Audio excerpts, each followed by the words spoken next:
Toi. Mathieu André, un match nul, une entame de feu, et puis après on a retrouvé le syndrome du Sporting Club Albigeois en deuxième mi-temps et il s'en est fallu de peu. Ouais, je crois que vous avez bien résumé le match, quoi. Des 20 minutes où ça marche, tout marche plutôt bien. On fait des ballons portés qui sont plutôt intéressants. On joue, on arrive à breaker.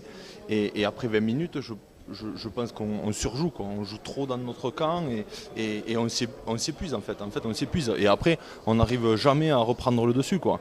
Et ils nous mettent un peu la panique dans les rucks. Ça devient compliqué. On est moins concentré et ça rend la copie qu'on a rendue ce soir, quoi. C'est dommage qu'on n'ait pas su tuer ce match en première mi-temps et voilà qu'on n'ait pas joué. Je pense qu'en première mi-temps, une fois passé ces 20 minutes, on aurait dû plus. Un peu plus de gestion. Oui, un peu plus de gestion, un peu plus occupé, plus aller jouer chez eux, quoi. Puisqu'à ce moment-là, 17-3, c'était plus à nous de faire le jeu. Mais bon, après, c'est toujours pareil, c'est facile de le dire à la fin du match, quoi. On a essayé de rectifier le tir, mais quand le match est lancé, c'est compliqué.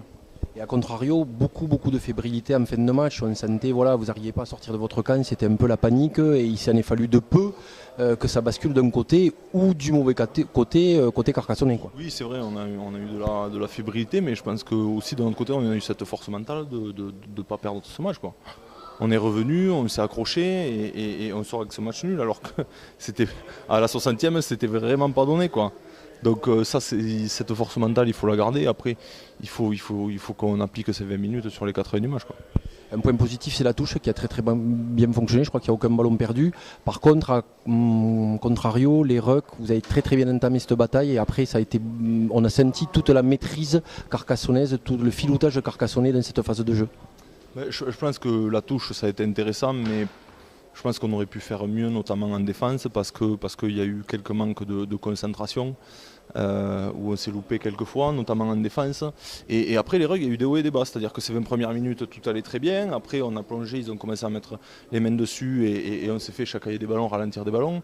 Et après, je pense que sur la seconde mi-temps, à la fin de la seconde mi-temps, on y est revenu et ça a été plus facile, mais on était déjà derrière au score et c'était compliqué, quoi. Alors, pour finir, qu'est-ce que tu retiens de ce match, le verre à moitié vide ou le verre à moitié plein? Je sais pas, je vais retenir, je vais être positif, je vais retenir ces 20 premières minutes, je vais retenir la touche et après je vais retenir les phases où il faut qu'on bosse, quoi. C'est-à-dire les rucks, la mêlée et cette constance qu'il faut avoir, notamment dans la tête, quoi. Rester concentré les 80 minutes, quoi. C'est pas au bout de 20 minutes que le match il est plié, surtout contre une équipe carcassonnaise qui le sait très bien, va rien lâcher, mais toutes les équipes de Pro D2 vont rien lâcher de toute façon. On sait que c'est très long, donc que ça soit une bonne leçon et qu'on en tire les bonnes conclusions. Merci.